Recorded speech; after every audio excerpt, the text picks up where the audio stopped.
Hi, I'm Vivian Leung for This Week in East Brunswick, and with me today is Betsey Norland. Betsey is the author of Intermission, A First Mother's Story. Betsey holds a doctorate in American history from Rutgers University, and as I mentioned before, is the author of Intermission, A First Mother's Story. Welcome, Betsey. Thank you. To start off, what is Intermission, A First Mother's Story about? Well, it's about teenage pregnancy in 1960. And there's quite a difference between the choices that a young woman today might have if she found herself in that situation than there was 50 years ago. Today, there's a lot of cultural support for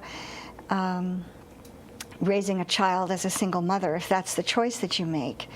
But in 1960, that was not the case. Single motherhood was really stigmatized at that point. The narrator in this story was a freshman in college when she discovers that she's pregnant. And she thought she was going to study theater and dance, and she's absolutely sure that she's going to be a Broadway star. And all of a sudden, she has to take what she thinks of as an intermission in her life while she stops to figure out what she's going to do next. In 1960, her choices were basically either marry the guy, hopefully as quickly as you could and as quietly as you could, or else disappear for a while and have the baby and then surrender it to an agency that would place it in an adoptive home. Mm-hmm. And as you write in your author's notes, some aspects of this story are autobiographical in subject and accurate in location, but it's primarily a work of fiction. While most of the characters live only in my imagination, I did, like the teenage narrator, reside for a season in the Boston area Crittenton Hastings house. Why did you choose to make this a work of fiction instead of writing a memoir? Well, for one thing, it gave me a chance to broaden the story a little bit. I could get a lot of different characters' points of view instead of just the one teenage narrator.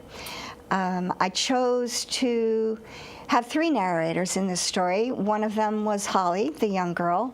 One of them was her mother, Bee, who is a divorced woman raising her two children on a secretary's salary.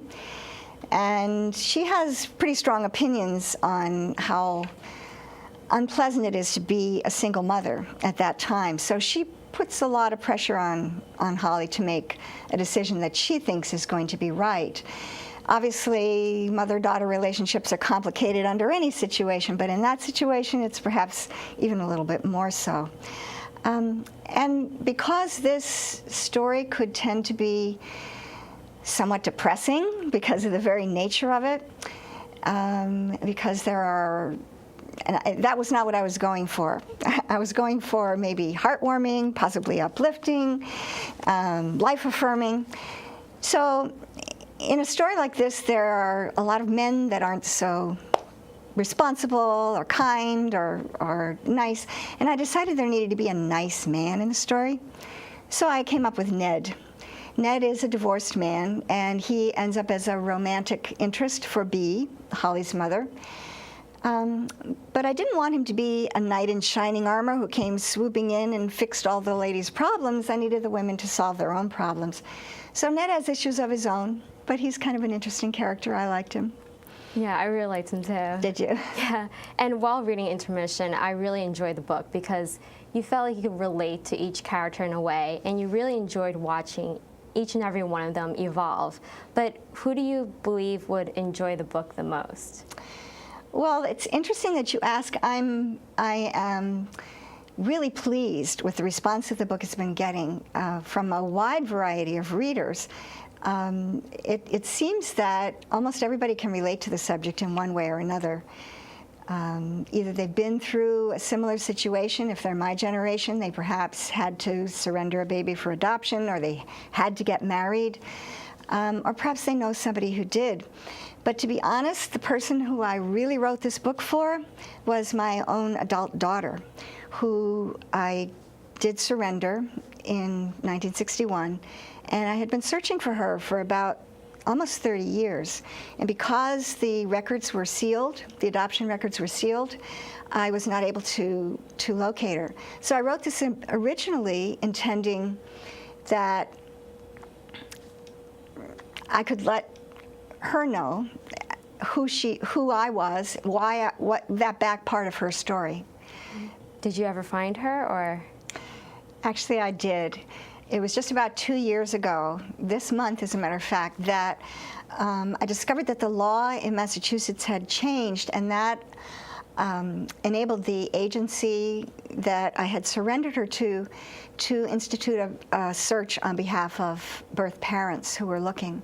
And 2 years ago, this month, we met each other for the first time, and we've been building a lovely relationship. I have 4 grandchildren that I never would have known, so it's been a wonderful experience. And I was so glad I had this book to hand to her to say, here's your story.